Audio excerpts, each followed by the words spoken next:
Something like that. We're bad at French. No, I'm George. great at it. George. Ben Kingsley. Him. Like, I think some of what he was doing... Ben Kingsley, is that the plural of Ben Kingsley? Kingsleys. Many Ben's Kingsleys.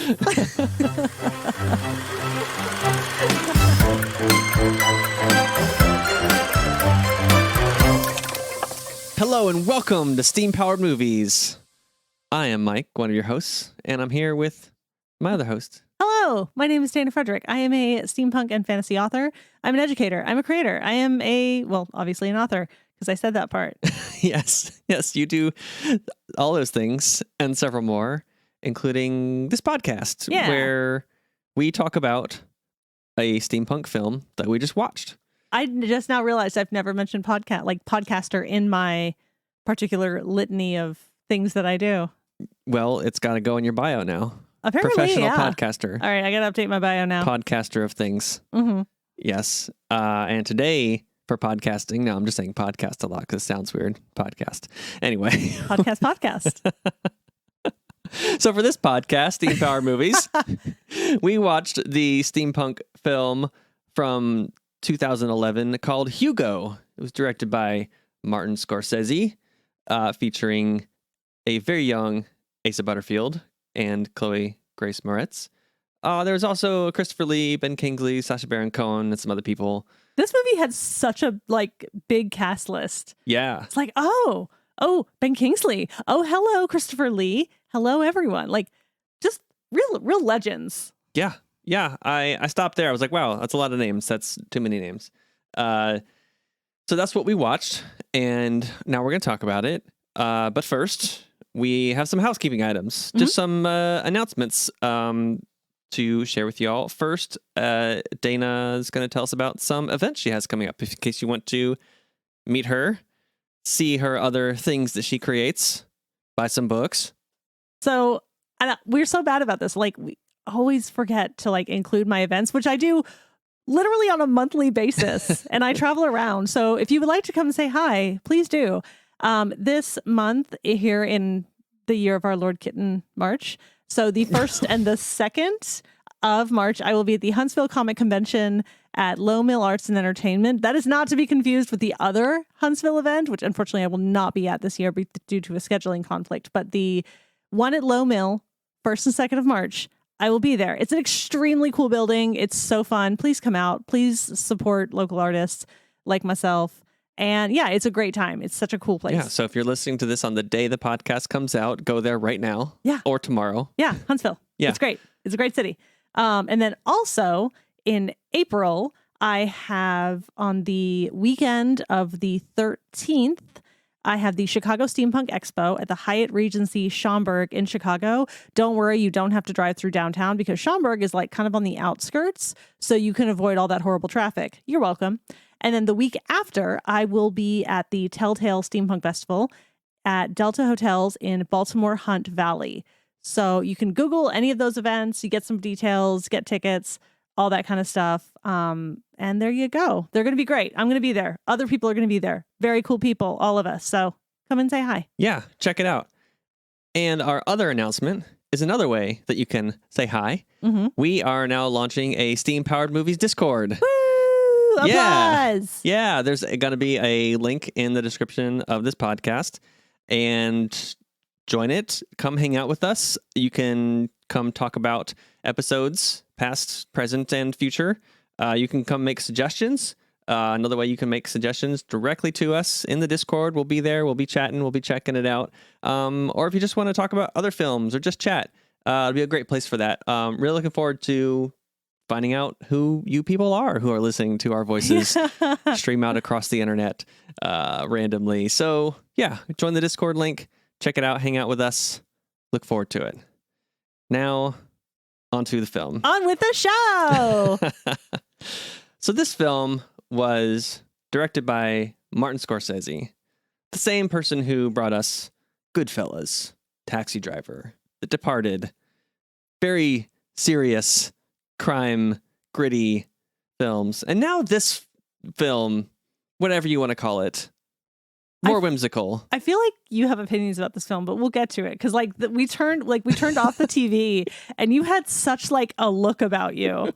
But like I said, we'll get to that. I have some thoughts. Yeah. Okay. So they'll find their way out. All right. So we should probably define what steampunk is before we get too far into it. Sure. If you want to do that for any new listeners. Yeah. So for anybody who doesn't know, because we don't know who is coming to this podcast. Maybe it's 100 years in the future and steampunk is kind of a different thing. Who knows? We don't know. So just in case you're not aware, steampunk is sort of generally speaking as like a vague rule of thumb, like Victorian sci-fi. So usually it's like Victorian era, somewhere in that like 80 whatever years that Queen Victoria reigned.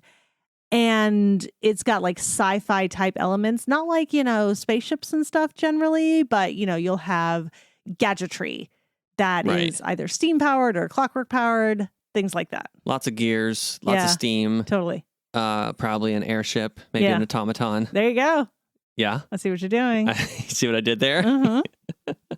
So how did we come to this movie to watch it? And what did we know about it ahead of time? Okay. Well, I read the book that it's based on several years ago. So I knew what to expect. I knew what the story was, all the things. I'm very curious how closely the film follows the book as far as the story and the plot and things. I'm very curious. Well, what did you think going in? Like, what did you expect? I didn't really know anything. Okay. The only thing I knew was that there was like a clock on the front of the cover or something. Mm-hmm. I think the movie poster had a clock. And it was about a young boy, and it was directed by Martin Scorsese. That's the only thing that I knew. All right. That's not a lot to go on. No, basically nothing. Cool. Didn't know anything. I guess I was thinking maybe it would be like some sort of young adult adventure kind of thing. Mm-hmm. And that it would be exciting. Okay. And that there would be like cool characters and exciting things would happen. Uh-huh. That's what I was hoping for. Sure. Yeah. So, quick question. Did Scorsese also do, was it The Shining? Is that the Stephen King book / film that like is so iconic? No, that was Stanley Kubrick. Oh, okay. Never mind. Yeah. Ignore me then. Different, director of many classic films. Yeah. Cool. Different guy. Yeah. All right. Never mind then. I have no comment then.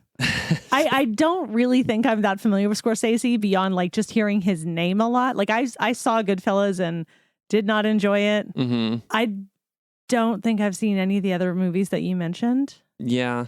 Very much in the vein of like guy movies, like things that dudes like about crime and getting away with it.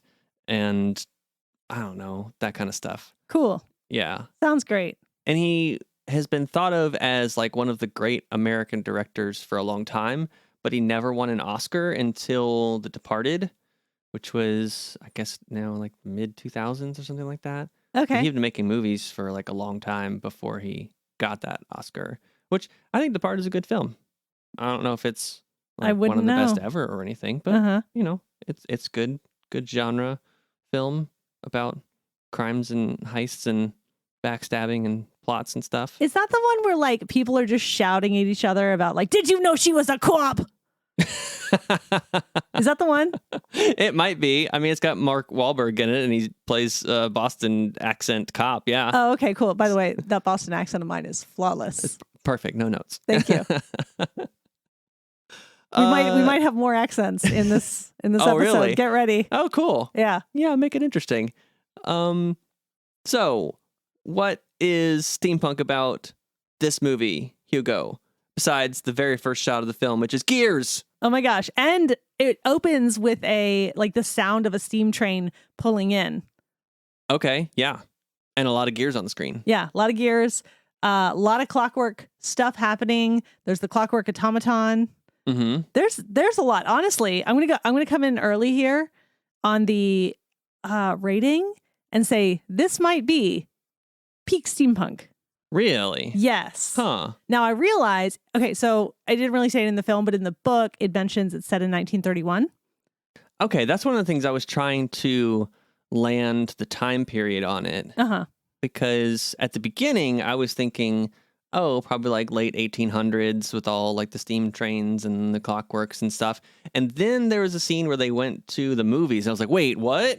Well, now you have to like, I think some of the scenes they were showing of like in the past, I would keep wanting to call him Moliere, which is not correct. Moliere is a French playwright, not this French movie maker. What was Milieu or something, or Milieu? Something like that. We're bad at French. No, I'm George, great at it. George, Ben Kingsley. Him. Like, I think some of what he was doing. Ben's Kingsley, is that the plural of Ben Kingsley? Kingsleys. Many Ben's Kingsleys.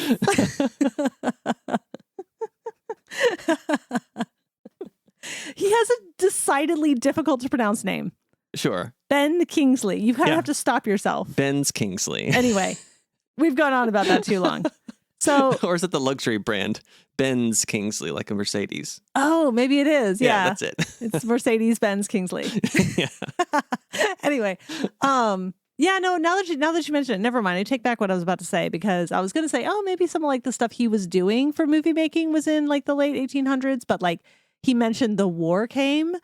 So he would have had to have been making movies for like 30 years before the war came. Well, yeah, I have some research for you. Oh, okay. He mentions the something brothers. I wrote it down. Lumiere brothers. You know why I know that? Beauty and the Beast. Yes. Perfect. Because he is Lumiere and he lights up. He is a candelabra. So the Moliere brothers. Lumiere.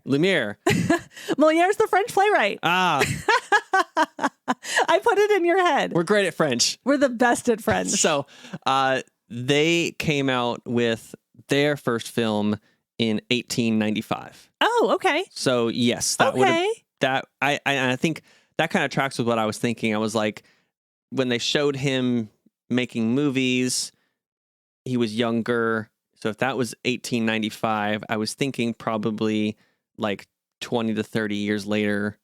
So they went even farther. They went like 35 years later. Mm-hmm. I guess he's supposed to be really old in the timeline of the present day of this film. I get that he's like 70 in this. He'd have to be, because there's no way. I mean, okay, they tried to make him look younger with the facial hair and stuff, but he was at least 35 in the younger version of him in the flashback. Right. Like, no way he was any younger than that. So 35 years after, he's got to be 70 in present day. Uh-huh. Yeah, no way he's not at least 70. Mm-hmm. But yeah, I was really confused by the timeline at first. Okay. Because I was thinking steampunk, like 1800s, and then movie theater. I'm like, wait, where are we? When are we? What's going on? I would have appreciated a little thing in the beginning of like, this is the year we're in, because like, yes, they talk about the war, and like, I think you kind of get the vibe that it's World War I, but like, that's not till like 2/3 of the way through the film, if not 3/4. Yeah. Like, you're most of the way through the film by the time like you get that information. Mm-hmm. I think it would have really been nice to just have like a little like 1931 in the beginning. Yeah, I think that would have worked. It would have maybe even grounded the film a little more in reality, which is one of my general complaints. That didn't seem like it was very in reality at all. Uh-huh. Maybe that was on purpose. Maybe. Okay, so okay. Here's the thing: is that when we talk about movies based on books, how close are we keeping it to the book? And like, the vibe of the book is it's set in real life, sort of. It's like historical fiction, but it has a very fantastical vibe. So can I actually read you the first page of the book? Sure. Okay. Let's. Oh, this is going to be a first. We're going to actually read from the source material. Indeed. So, The Invention of Hugo Cabret, which I think we mentioned, is by Brian Selznick, who's also a Hollywood director. So he's coming from a movie background. Okay. All right. Okay. I see where this is going. Yes, indeed. So, and I'm seeing this is a very thick book. You could bludgeon someone to death with this. No wonder the film was 2 hours long. Yeah. Well, the thing is, okay, so this is where the podcast format is going to fall down, because I'm working with a visual medium at the moment. Like, I have the physical book in my hand and I'm turning physical pages.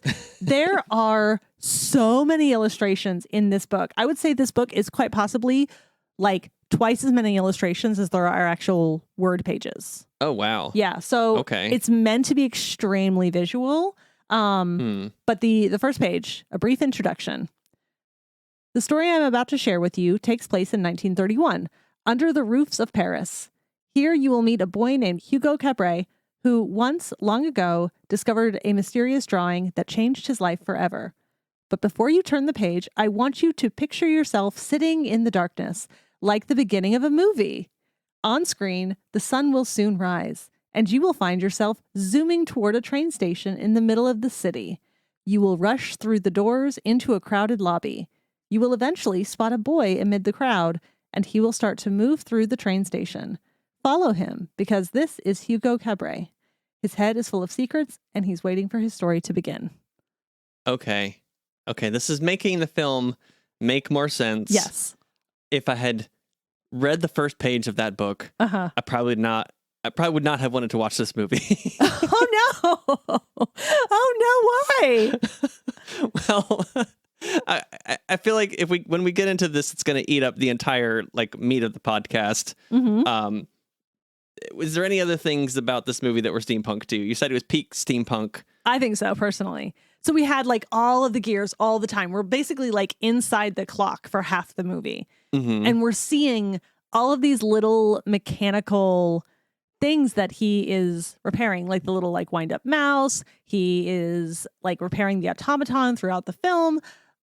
All of these very steampunky things. We have the mechanical brace on Sacha Baron Cohen's leg. Yep, caught that. So, and there's often a thing in steampunk where you have injuries of that ilk, either from some kind of war or from a factory accident, stuff like that. So some kind of mechanical repair to the human body. Precisely. Yeah. So that's just generally what I'm talking about. Okay. Yeah. So yeah, very in line with the aesthetic of steampunk. Very much. Yeah. Yeah. So I could see how it made all those lists of steampunk movies that we were looking at. Yeah. And why we're talking about it. Yeah. But you don't seem like you really enjoyed it. I was glad it was over. Oh my. You really did enjoy it. I became incredibly bored by this movie. Interesting. So there's a thing when I feel like not a lot. Some filmmakers go through a phase where they're really full of themselves and they feel like they're going to be the ones to make a movie that represents to people the magic of the movies. Oh, I see where this is going. They're like, the people must know how magical films are. Even though they're literally watching a film. Yes, I'm sitting here watching one. They're like, we must share some old anecdotes of Hollywood past and how glamorous and great it was. And aren't you amazed and filled with wonder? Oh my God. But it's done in the most boring way possible. I'm so salty about this. It's so boring and up your own butt artistry. It's I am I don't know, that nobody else does this. No, nobody else as in other movie makers or only big movie makers who are you got to understand how great movies are. That. You need to understand why I'm obsessed. Yeah. Yeah. That's the thing. But I don't know, do artists do that? Do musicians do that? Musicians don't write albums about the greatness of music and the power of music. No, that's not a thing. I will say there are, I don't know how many, but there are a non-zero number of writers that do this. Okay, I believe that. Oh my gosh. But it's so annoying. Yeah, they're all up their own butts too. But they are. They just are. Movies like this. All writers are up their own butts? No. There are writers that are. Not all of them. Okay, because you're sitting across from one. You're great. Yeah, you're great. But whenever I hear about a movie, when I hear that it's it's talking about filmmaking directly, some filmmakers make films that are analogous to the filmmaking process, but at least they're telling a different story. Christopher Nolan, a lot of his films will have again, I'm rolling my eyes, internet. because Christopher Nolan is not my favorite director, and I think he's up his own butt. Well, yes, he is. I like a lot of his movies, but I cannot argue against the butt upness. Like in Inception, like they all have different roles, and like one is like the producer, and one's like the director, and one is like the lead actor, and one is the writer that like imagines the thing. thing. I'll grant you, in Inception, that's cool, right? Because they're putting on a production of sorts, right? But it's an analogy. Whereas a film like this, it's like, here, look, it's a movie. This is how you make a movie. Isn't it cool? And that becomes just what the movie is, and you lose the story. Like, there's no actual story happening with the characters. They're not doing anything interesting. It's just like, oh, I went to a movie and it was so great. Okay. This feels a lot like my issue with the Nicole Kidman, like, movie opening things of like, movies are so great. Don't forget, like, they're just the best. And it's in that same vein. It's like every 5 years, some director has to make a movie about how great movies are, and then they get nominated for an Oscar. And yeah, like La La Land, it was like another one. It was like, oh, it's all about LA and making movies and making it in show business. Like there's And then what was the other one? What is it? Born a Star or something? A Star is Born. That's the one. Yeah. Because didn't that also do the same thing? I never saw it, but that was I on never purpose. saw it either, but yeah. Again, because I learned it was that kind of movie. I'm like, I'm not going to see it. We have found where all of your salt lives. And it is movies about movies. There are some that are done better. Like some movies are you didn't see it, but like Mank came out, but that was a little more like behind the scenes. It was actually like telling a story about a writer, the writer of Citizen Kane. But it's like backlot, like actual stories of people. This is all like glitz and glamour. Like the glitz and glamour movies about movies ones are the ones that really bore me. Incredibly boring. Okay. So you didn't love the experience. So let me dig into this then. What did you think of our various cast of characters? Because they did have this recurring cast of characters who you sort of saw like moving through their lives because they work within the train station. What did you think about them? I thought that they were very flat. Wow. And I was not very interested. Okay. Wow. All right. No. So very different opinions here then. Yeah. Okay. I've been on my soapbox. Talk about something that you liked about this film. What did you like about it? I mean, I will say I don't always love child acting. It's a learned skill, and children, they just haven't been alive that long to learn that skill. Even if they've been acting like their entire lives, basically, like you still sort of in a lot of ways like lack the experience to be able to emote some of those things. So I didn't love that part, but I did personally love like the cast of characters that we had in the train station. Okay. I thought it was sweet. So you had I think he might be the same guy, but I sometimes conflate actors. So the guy who played Vernon Dursley and the woman who played Madame Olympe, both from Harry Potter. Sure. The Dachshunds. Yeah. So I thought they were very cute. Okay. And I really like Christopher Lee's character, but this surprises no one because he owns the used bookshop, which, by the way, my copy of Hugo Cabret here, we bought from Myopic Books, which is a used bookshop in Chicago. Oh, cool. When we were in Chicago last year. Oh, that's right. Yeah. Yeah. So it feels like it's kind of come back around. But anyway, like I loved him. I love that like he knew every corner and every inch of his bookshop. He's like, oh yeah, like books about movies. You'll have those on like the third floor, top shelf, like da da da da da. That was another scene where I rolled my eyes. Oh, I love it. No, because it was books about movies. Like, oh, more about movies. Oh, I see. You're over it. Yeah. Okay. The movie scene, when it started talking about movies, I was checked out. Okay. So what did you think about the bits where it was about books? Where, I've already forgotten her name. What is her name in the movie? The girl. They said it like one time, I think. Yeah, because like we heard Hugo Cabret's name a lot, but I actually don't remember her name. I don't remember either. What's her real? Is it Sophia? Chloe Grace Moretz is. Okay, never mind. So Chloe Grace Moretz. her character, where she's like, you don't like books? Like, I related to that on a spiritual level. I mean, you laughed out loud. I did. And I saw that coming. Yeah. Isabel, that's her character. Isabel. Okay, that's right. Yeah, but I think they literally only say it once, Mhm. maybe twice. Possibly. Or maybe it was just, I don't know. Maybe I just didn't notice. Anyway, but yeah, so I did really like the parts where she's like talking about how great books are and how it's just like the best ever. So that made me happy. Cool. Yeah. I didn't care as much for the part where like he takes her to the movies, and like there was a little part of me that was scared because they didn't get into it that deep in the book. Mhm. In the book, it was like, oh, we went to the movies and it was way cool. That was that part. The end.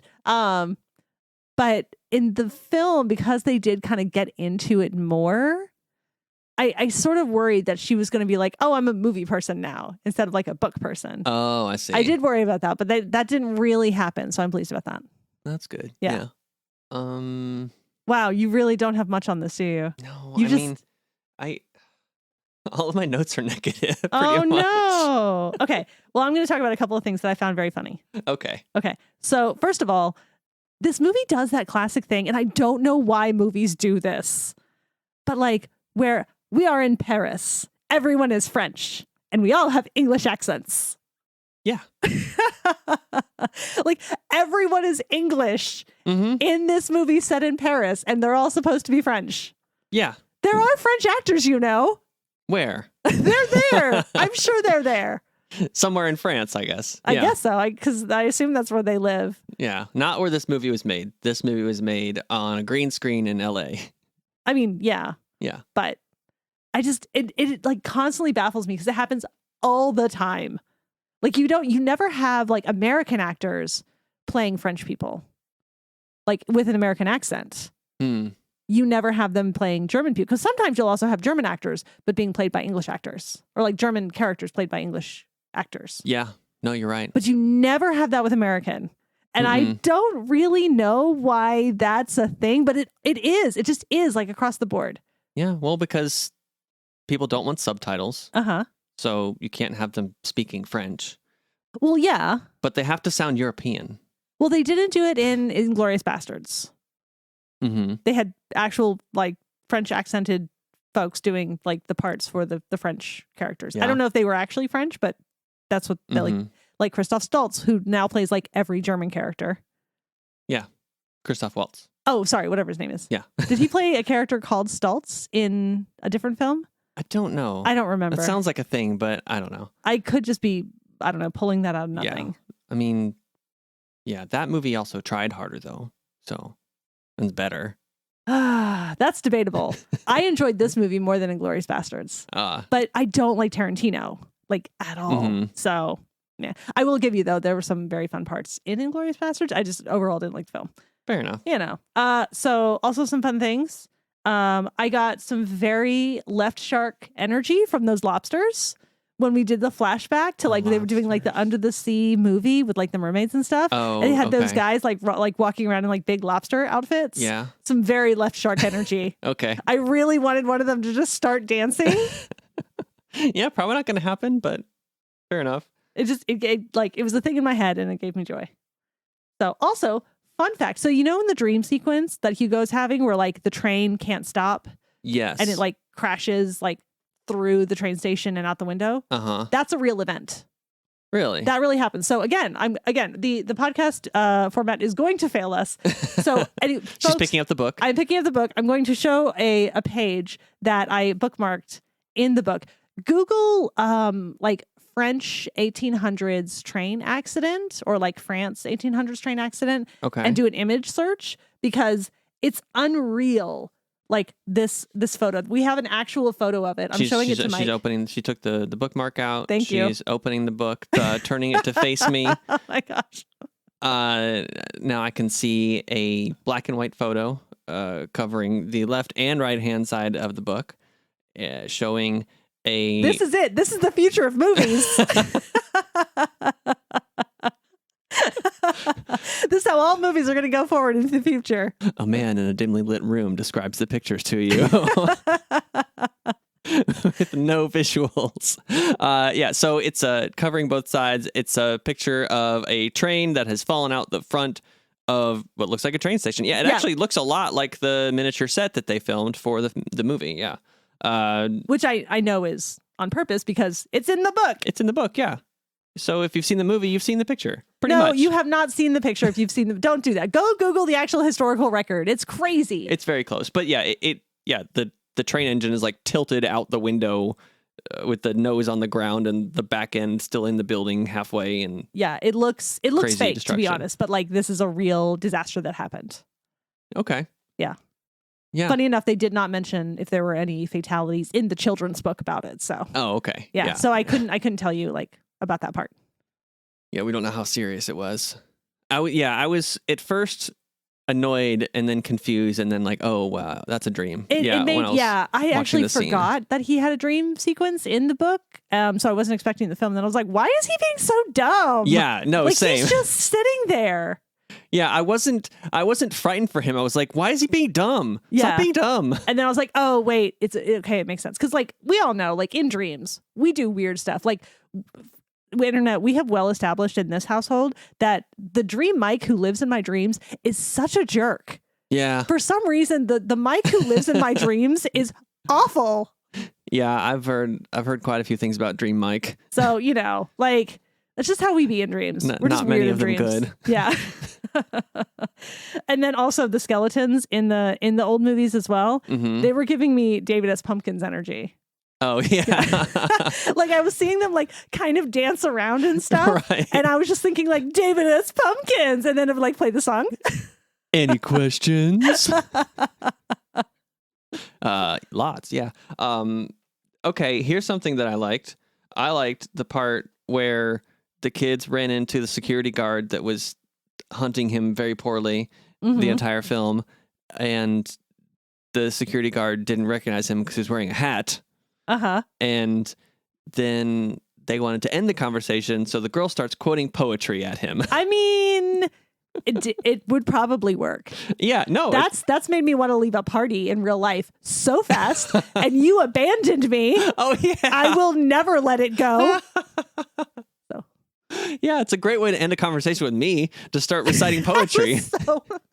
So angry. And I will leave. Oh my gosh. I will exit the conversation. Okay, this is a tangent. This isn't podcast related, but people need to know. Okay, so here's what Mike did to me. Okay. Here's what Mike did to me at a party. So we're there and we're kind of like, we don't really know anyone else. So we're kind of like sticking together, or so I thought. And Mike was trying to be so supportive and was like, we were talking to this random person and Mike was trying to be like, oh yeah, my wife, she's a writer. He's very proud. And then this guy was like, oh, I'm a writer too. I write poetry. And I swear to you, in that same moment, Mike goes, I have to go to the bathroom. And he left for like 10 minutes. And I'm like left talking to this guy who's just like talking at me. Like we're no longer having a conversation. He's just talking at me about his poetry and what it gives him. And I'm like, this is great. Oh my gosh, I want to leave so bad. And as soon as Mike got back, I was like, we got to go. Okay, bye. Yeah, I did that. Uh-huh.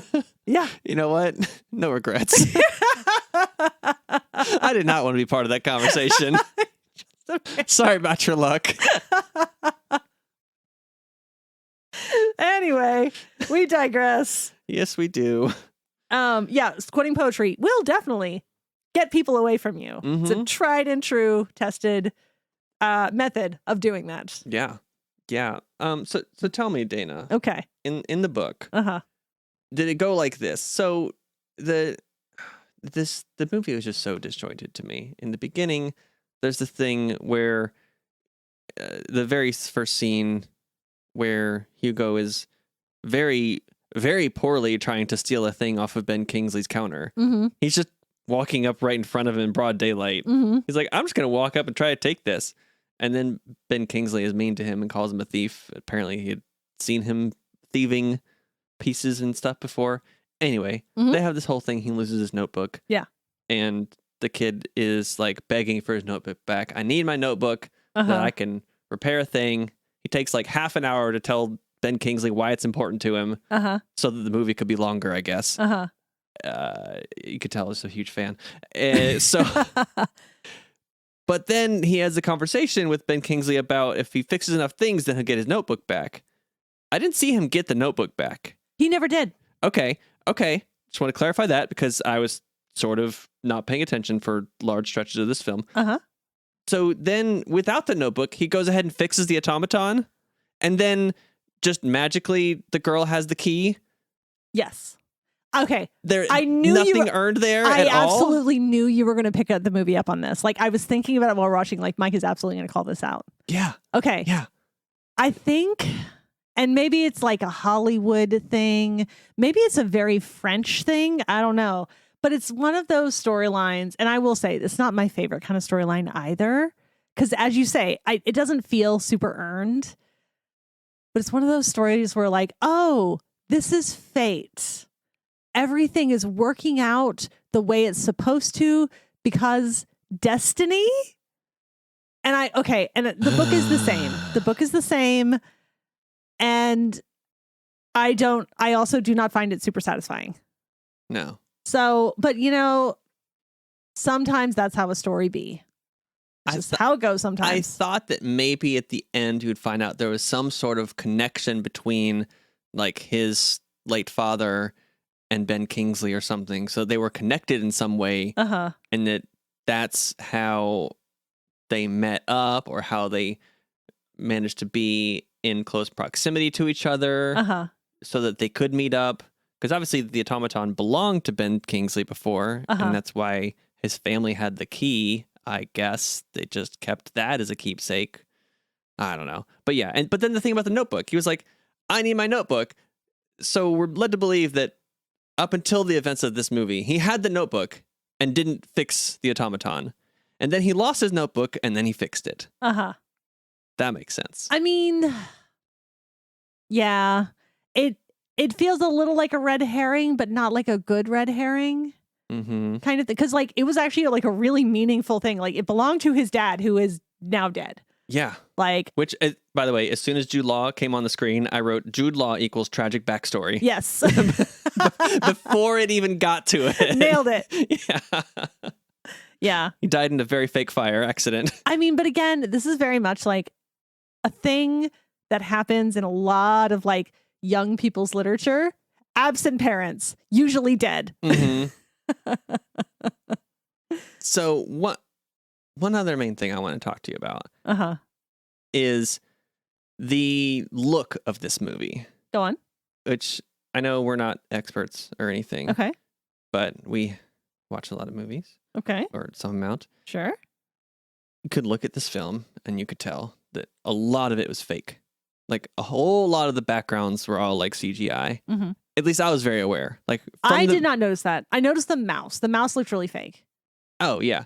I was very aware, like, at all times that almost none of the background was really there. Didn't notice that. I'd be willing to bet that, like, 80% of what was not, like, foreground or main characters in almost every shot was green screen that got filled in with CGI. Mm-hmm. I was very aware. Like, the clock towers, like, all that stuff, like, none of that was really in camera. Mm-hmm. And I'm wondering, like, was that done on purpose to make it like not super realistic so that it felt like magical in some way? It felt like an alternate reality or like a dream? Or do you think it was just like they couldn't do it all for real? I do think there was probably some logistical issues because it's literally a lot of moving parts. Like I said, we spend like half the movie inside of the clocks and there's a lot of moving parts. And anytime you have moving parts, I'm now speaking from like my stagecraft background. Right. Like number one rule in stagecraft is keep the actor safe.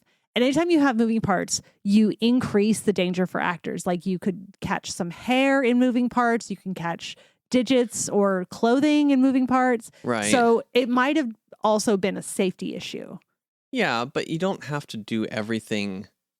Like you can do some of those things safely. Like you can do scale models and like comp it into the background instead of having it be all computer generated. Like you can do stuff where you film real things and then add it in later, but it still looks more real. I mean, it's probably also a cost saving thing. Yeah, I don't know. Like the scene with the train crash, the part where it comes out of the front of the train station. Yeah. That was real because it was a scale model that they didn't get a real train to crash, but like it looked real because it was a scale model. It was an actual thing that they filmed.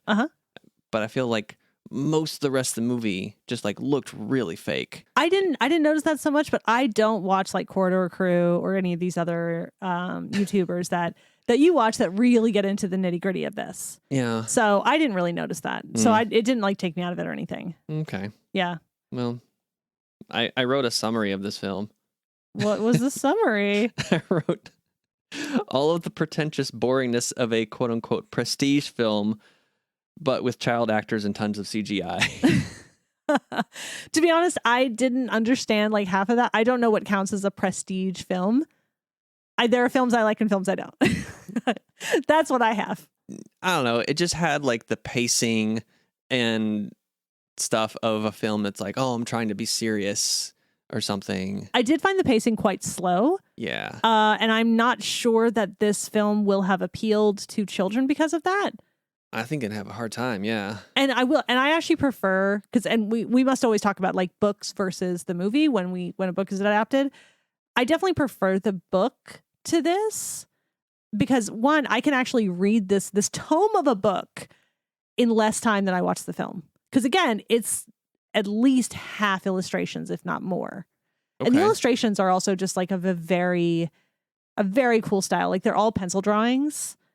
So you have just like black and white pencil drawings with just like crosshatch kind of shading and stuff, which is an artistic style I just personally really like. Mm-hmm. So I definitely prefer the book to this. Yeah.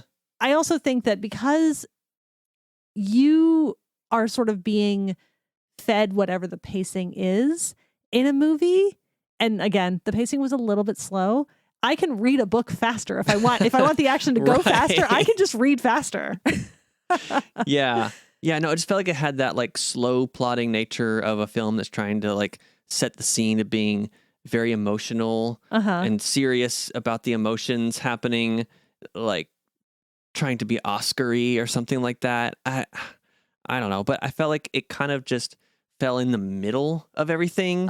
Like it wasn't serious and emotional enough for me to be really invested in the drama, but it also wasn't whimsical enough for me to be like kind of swept into the fun aspects. I felt like the fun aspects were kind of shoved off into little corners. I know what you mean. Like you had these like slow, drawn out, dramatic, like serious, like Ben Kingsley is very Ben's Kingsley is nice. is very angry with Hugo, but we don't know why. We don't know his backstory. He's just really angry, and Hugo is scared and like hiding. And then you have cut to Sacha Baron Cohen making jokes to some police guy about his wife having an affair with someone. Like, wait, whoa, what's happening here? I will say, I think they really tried to make it funny with Sacha Baron Cohen, and I liked him in this.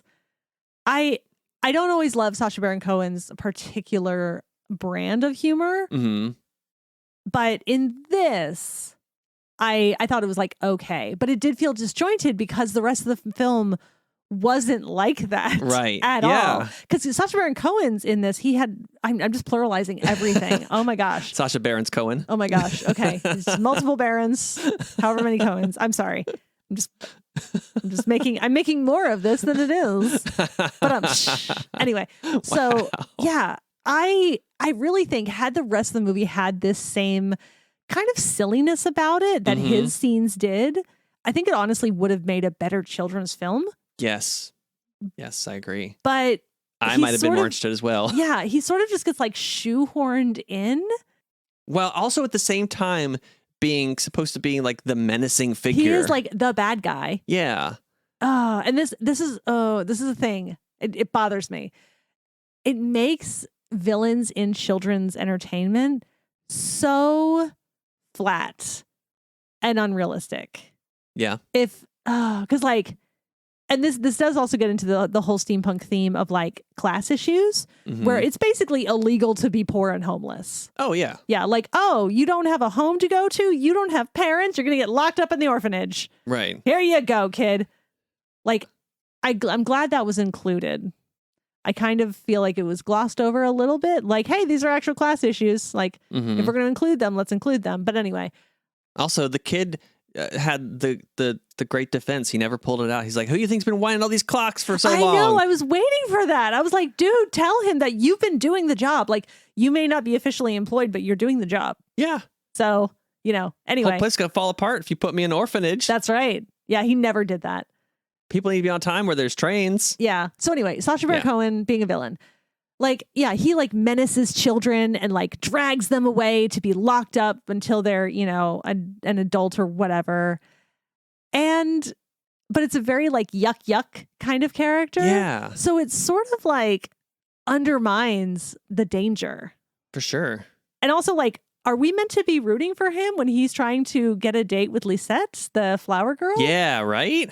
So I was very confused by that too. Like, I don't want you to have success if you're going to be a bad person.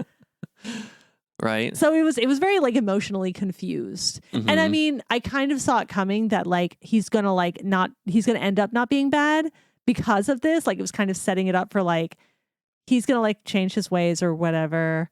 But it was like a little weird. Also, he made a huge mistake in the beginning of that interaction. He was like, I'm going to take coffee to her. Oh, no, wait. I will put the coffee down and I will go coffeeless to this woman who I would like to be interested in me. Bring the coffee.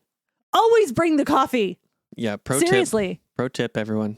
Bring the coffee. Yeah. Honestly, you do not understand how powerful this is. Like, bring someone you love, assuming they like coffee, just a random surprise cup of coffee, like a latte from somewhere.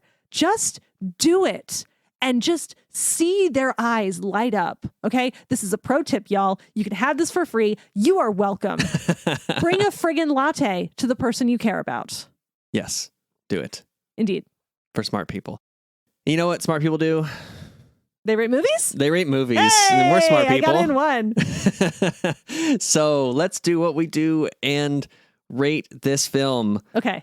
First of all, we rate not based on any critical acclaim or anything, but the first thing we do is how steampunk is this film on a scale of 1 to 5 steam engines. Dana, what do you think the steampunk rating for this film is? Do you think I stand it's 5? by what I said. I think it's like peak steampunk. It's got just about everything. Yeah, I don't think I can argue with that. I don't feel like, no. I was going to say it's not really central, but the automaton is very central. Exactly, yeah. I don't know. I was just so bored for so many stretches. I was sorry. Put something interesting and geary on the screen for me, please. Instead of these people talking about their feelings.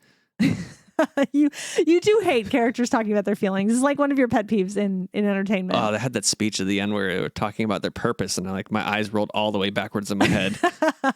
Anyway, so 5 out of 5. I do feel like it was a bit ham-fisted the way they kind of handled like the arc wrap up.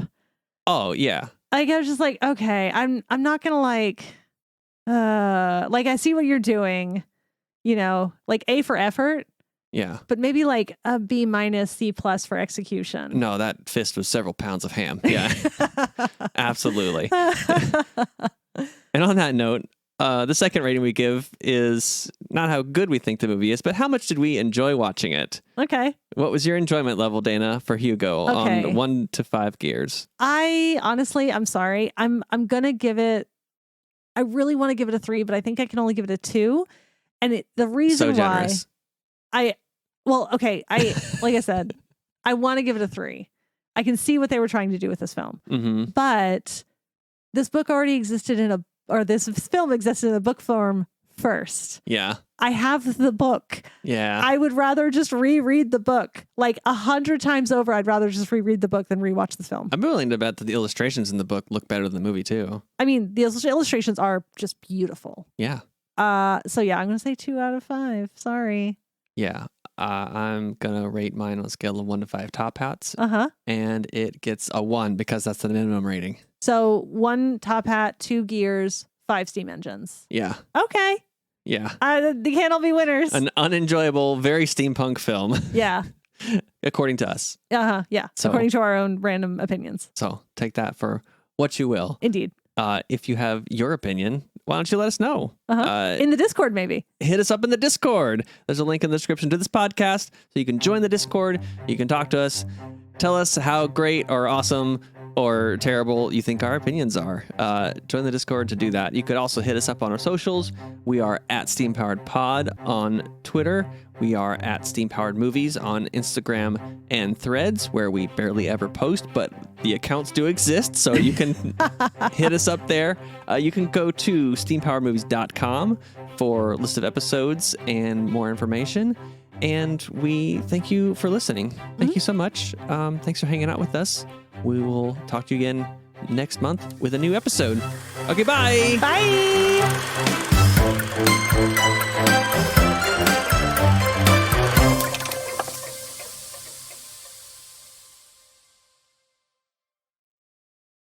We did it. Yay. It's done. Yeah. Did we forget anything? I don't think so. I didn't actually write down very many notes for this.